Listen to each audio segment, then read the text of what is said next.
आज ही Doubtnut app download करें। Doubtnut पर होगा अब आपके सभी मैथ्स, केमिस्ट्री, फिजिक्स और बायोलॉजी डाउट्स का सफाया। बस अपने क्वेश्चन की फोटो खींचो, उसे क्रॉप करो और तुरंत वीडियो सोल्यूशन पाओ। Download now.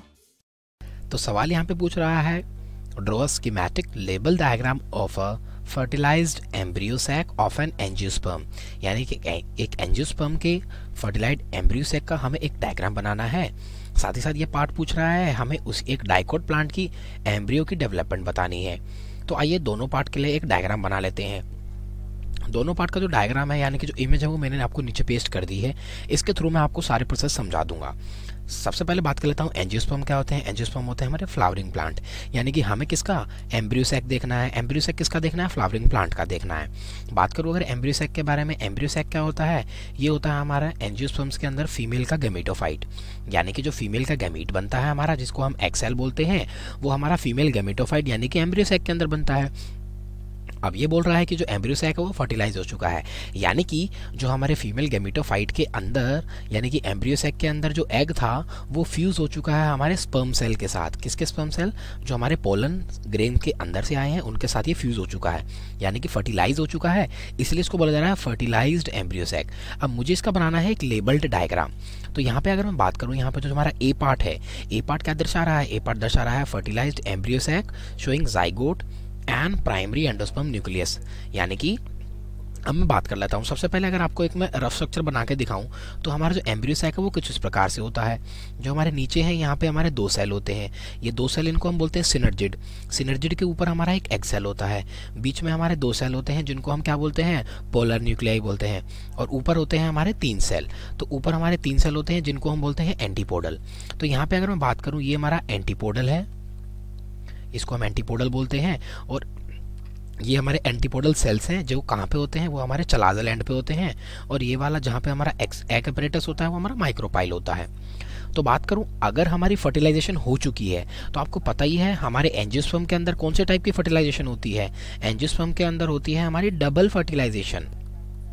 डबल फर्टिलाइजेशन कैसे होती है? क्योंकि यहाँ पे हमारे दो बार फर्टिलाइजेशन होती है। एक होती है हमारी सिनगामी। सिनगामी में क्या होता है? जो हमारा एग होता है वो फ्यूज करता है किसके साथ? हमारे एक स्पर्म सेल के साथ। हमारे दो स्पर्म सेल आते हैं पोलन ग्रेन से, तो एक तो एग के साथ फ्यूज कर जाता है। दूसरी फर्टिलाइजेशन होती है हमारी ट्रिपल फ्यूजन। ट्रिपल फ्यूजन के अंदर क्या होता है? जो हमारा पोलर न्यूक्लियाई होता है, जो हमारा क्या होता है? डिप्लॉयड होता है, वो हमारा रिएक्ट करता है यानी कि फ्यूज करता है जो हमारा दूसरा स्पर्म सेल था जो पोलन ग्रेन में से आया था। तो ये हमारा हैप्लॉयड और डिप्लॉयड स्ट्रक्चर ये हमारा बनाता है ट्रिप्लॉयड स्ट्रक्चर को। तो अब देख लेते हैं, ये तो हमारी हो गई डबल फर्टिलाइजेशन। तो डबल फर्टिलाइजेशन एग और पोलर न्यूक्लियाई के बीच में होती है। तो हमारा जो पोलर न्यूक्लियाई था वो ये था हमारा सेंटर वाला। इसके साथ हमारा स्पर्म सेल जब जुड़ता है तो हमारा एक 3n स्ट्रक्चर बनता है, ये लिखा 3n। इसको हम क्या बोलते हैं? इसको बोलते हैं हम पेन। पेन का मतलब होता है प्राइमरी एंडोस्पर्म न्यूक्लियस, यानी कि ये जो बीच का स्ट्रक्चर है ये हमारा एंडोस्पर्म है, ये होता है हमारा ट्रिप्लॉइड।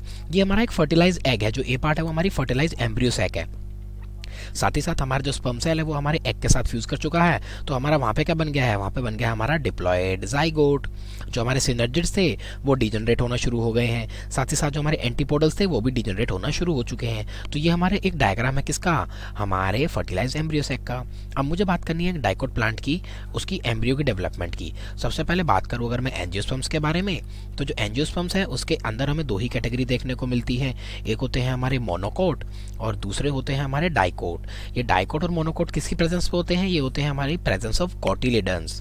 तो जो कोटिलिडन्स होते हैं उनकी प्रेजेंस के ऊपर ये डिस्टिंग्विश किया जाता है कि वो मोनोकोट है या डाइकोट है। दो कोटिलिडन है तो वो डाइकोट है और सिंगल कोटिलिडन है तो मोनोकोट है। तो सबसे पहले बनता है हमारा जाइगोट। जाइगोट से हमारा फिर वो डेवलप होता है किसके अंदर? एक हमारा बनता है बेसल सेल और एक बनता है हमारा एपिकल सेल। जो ऊपर वाला है वो हमारा एपिकल सेल, जो नीचे वाला है वो है बेसल सेल।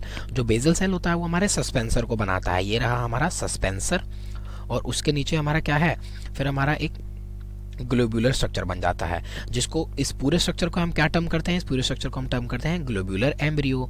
फिर क्या होता है? जो हमारे नीचे वाला बेसल सेल से जो जर्मिनेट होकर हमारा सस्पेंसर बना, उसका जो टर्मिनल पार्ट है वो हमारा डिवाइड करने लग जाता है शेप में, और वो क्या बन जाता है? हार्ट शेप का। तो फिर उसको बोलते हैं हम हार्ट शेप एम्ब्रियो। और फिर फाइनली जो हमारा हार्ट शेप एम्ब्रियो होता है वो डेवलप कर जाता है और डिफ्रेंशिएट करता है दो कोटिलिडन में और हमारे प्लीम्यूल में और एक रेडिकल में। बता दूं, ये जो रेडिकल होता है ये हमारे रूट वाले पार्ट को जर्मिनेट करता है, जो हमारा प्लीम्यूल होता है वो हमारे शूट वाले पार्ट को जर्मिनेट करता है। तो ये तो मेरी बात हो गई किसकी, हमारे एक मैच्योर एम्ब्रियो की। तो यहाँ हो गई हमारे स्टेप सारे क्लियर। मैंने दोनों पार्ट का आंसर आपको दे ही दिया है, साथ ही साथ मैंने आपको एम्ब्रियो डेवलपमेंट समझा दी है। तो यहाँ हो जाता है हमारा question complete. Thank you. Class 6 से 12 से लेके नीट, IIT, JEE मेंस और एडवांस के लेवल तक 10 मिलियन से ज्यादा स्टूडेंट्स का भरोसा। आज ही डाउनलोड करें डाउटनेट ऐप या व्हाट्सएप कीजिए अपने डाउट्स 8400 400 400 पर।